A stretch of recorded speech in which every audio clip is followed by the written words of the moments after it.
नमस्कार, news state के digital platform पर आपका स्वागत है और मैं हूं आपके साथ में जो तुमर बात करेंगे अनुज चौधरी को लेकर। अनुज चौधरी के बारे में तो आप सभी जानते होंगे।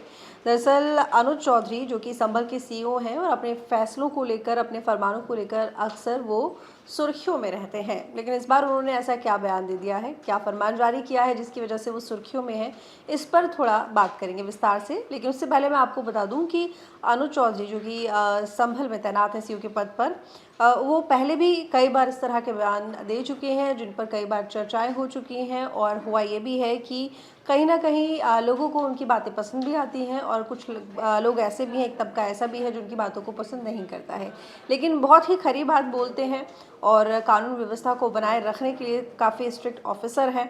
तो ऐसे में कुछ लोग उनको काफ़ी पसंद करते हैं। अब क्योंकि मुहर्रम नज़दीक है और जो कावड़ यात्रा है वो भी नज़दीक है, गणेश चतुर्थी भी आने वाली है, तो ऐसे में जिम्मेदारी है अरुण चौधरी जी के ऊपर कि किसी भी तरह से जो कानून व्यवस्था है उसको बनाकर रखना है।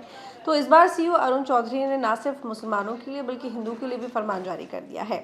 तो उन्होंने मुहर्रम के साथ साथ कावड़ यात्रा को लेकर एक फरमान जारी किया। उनका ये फरमान चर्चा का विषय बना हुआ है और इस फरमान में सीईओ संभल अनुज चौधरी ने कहा है कि इस बार मुहर्रम पर कोई भी पेड़ नहीं काटा जाएगा, ना हटाया जाएगा कोई भी बिजली का तार, ना ही काटा जाएगा, बल्कि जो यहाँ पर पहले से तय है कि जो मुहर्रम की ऊंचाई, जो मुहर्रम पर ताजिए की ऊंचाई है वो फिक्स होनी चाहिए, उससे ज़्यादा वो नहीं होनी चाहिए जितनी तय की गई है। अगर उससे ज़्यादा होगी तो फिर उसके बाद उस पर कार्रवाई की जाएगी, लेकिन जो तय सीमा है उसके अनुसार ही आपको ऊंचाई रखनी है ताजिए की, उससे ज़्यादा आपको ऊंचाई नहीं रखनी है।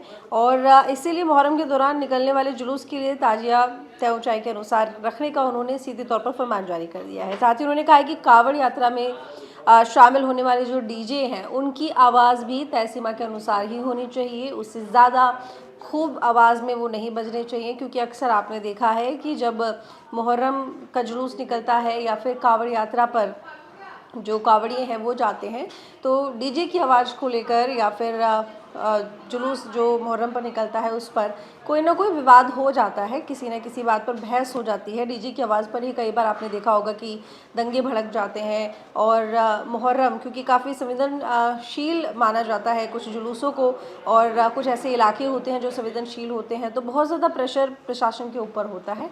तो सीईओ अनुज चौधरी ने पहले से ही तय कर दिया है कि चाहे मुहर्रम हो चाहे कावड़िए हो, दोनों की तरफ से पूरा ध्यान रखा जाएगा। जो भी नियम कानून आपके लिए लागू किए गए हैं आपको उनको फॉलो करना होगा, आपको उन्हीं के अनुसार अपने ताजिए की ऊंचाई रखनी होगी, उन्हीं के अनुसार आपको अपने डीजे की आवाज़ भी रखनी होगी। सीईओ द्वारा जारी फरमान में कहा गया है कि ताजिया 10 फीट से ज़्यादा ऊंचाई का नहीं होना चाहिए, यानी कि ताजिए की ऊंचाई 10 फीट से ज़्यादा नहीं होनी चाहिए। अगर आप ये सोच रहे हैं कि आप इस बार सबसे ऊंचा ताजिया लगाकर अपनी प्रदर्शनी निकालेंगे, जुलूस निकालेंगे, तो आप ऐसा नहीं कर पाएंगे। संभल में खासकर जो तय की गई है ऊंचाई 10 फीट, तो वो 10 फीट ही होनी चाहिए, नहीं तो कार्रवाई भी हो सकती है। दरअसल मुहर्रम सावन के महीने में होने वाली कावड़ यात्रा और गणेश चतुर्थी के त्यौहार को देखते हुए चंदौसी कोतवाली में शांति समिति की मीटिंग हुई थी और इस बैठक में तमाम अधिकारियों के साथ में सीईओ अनुज चौधरी भी शामिल हुए थे। इस बैठक के बाद सीईओ अनुज चौधरी ने एक गाइडलाइन भी जारी कर दी थी।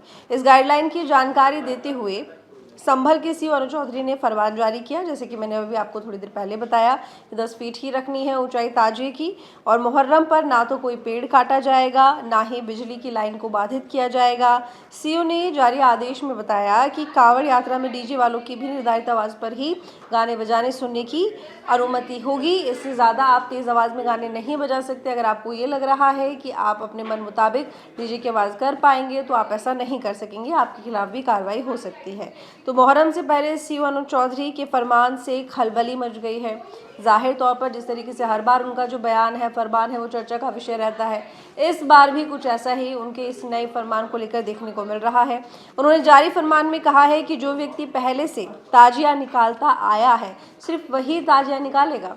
अगर ये सोच रहे हैं लोग कि जो पहले से ताजिया निकालता आया है वो बाई चांस ताजिया निकालने नहीं पहुंच पाता है किसी भी वजह से, तो कोई दूसरा व्यक्ति उसकी जगह ताजिया निकालेगा, तो इसकी परमिशन नहीं है, इसकी अनुमति नहीं है, यानी इस बार कोई नया व्यक्ति ताजिया नहीं निकालेगा।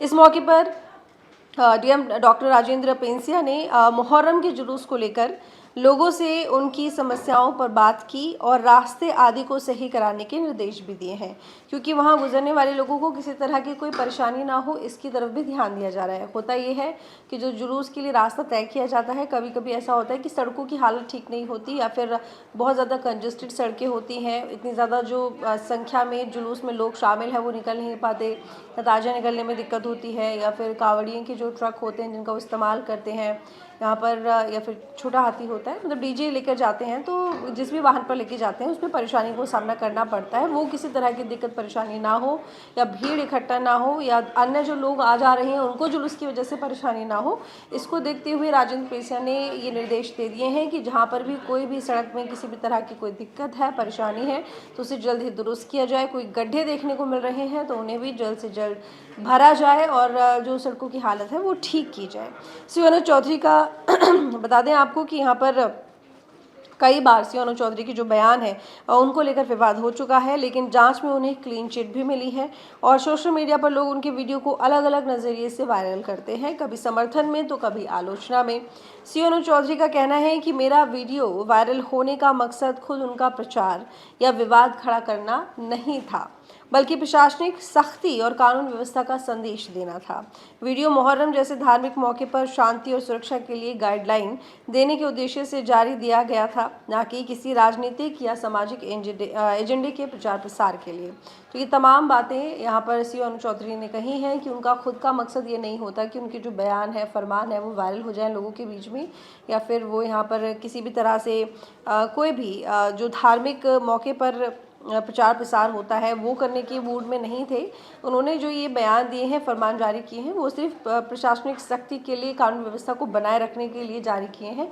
लेकिन क्योंकि वो जो बयान है वो इस तरह के होते हैं कि लोग उनको पसंद करते हैं और वायरल कर देते हैं, कुछ लोगों को पसंद भी नहीं आते। दोनों तरह के जो लोगों का सपोर्ट उन्हें देखने को मिलता है। और इसके साथ ही ये बता दें आपको कि पहला बयान नहीं है जब उन्होंने किसी त्यौहार पर इस तरह की कोई बात कही हो। इससे पहले भी होली के वक्त भी उन्होंने एक बयान कुछ ऐसा ही दिया था, जिसको लेकर जो विपक्षी पार्टीज हैं, राजनीतिक दल हैं, वो भी कूद पड़े थे और उन्होंने भी कहा था कि कहीं ना कहीं प्रोफेशनलिज्म नहीं है अगर इस तरीके से श्री अनुज चौधरी लोगों से बात कर रहे हैं या फिर जो पीस कमेटी है उसमें अपनी तरफ से फरमान जारी कर रहे हैं। दरअसल उन्होंने कहा था कि जो होली है वो साल में एक बार आती है, और वहीं जम्मू यहाँ पर उसकी बात करें, जुमे की बात करें तो वो हर हफ्ते एक आता है।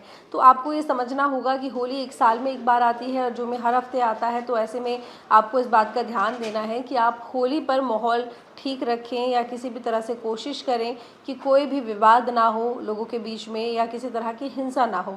इस बयान के बाद में यहाँ पर श्री अनुज चौधरी को लेकर खूब ट्रोल किया गया।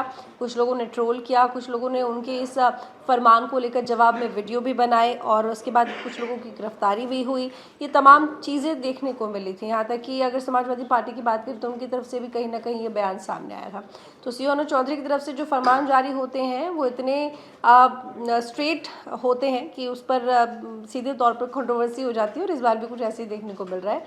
अब देखना होगा कि मुहर्रम और कांवड़ यात्रा जो होती है कानून व्यवस्था को बनाए रखते हुए किस तरीके से संभल में हो पाती है। हालांकि पूरी कोशिश यहाँ पर प्रशासन की है कि सब कुछ शांति से हो जाए। जानकारी आपको कैसे लगी कमेंट करके जरूर बताइएगा, लाइक कीजिएगा, शेयर कीजिएगा। धन्यवाद। जहाँ भक्ति है हर शब्द में, कथाओं में छिपे हैं दिव्य रहस्य और ज्योतिष देता है जीवन को दिशा। धर्म से जुड़ी हर बातों को जानने के लिए हमारे चैनल स्तुति को सब्सक्राइब करें। चैनल पर जाने के लिए इस लिंक पर क्लिक करें।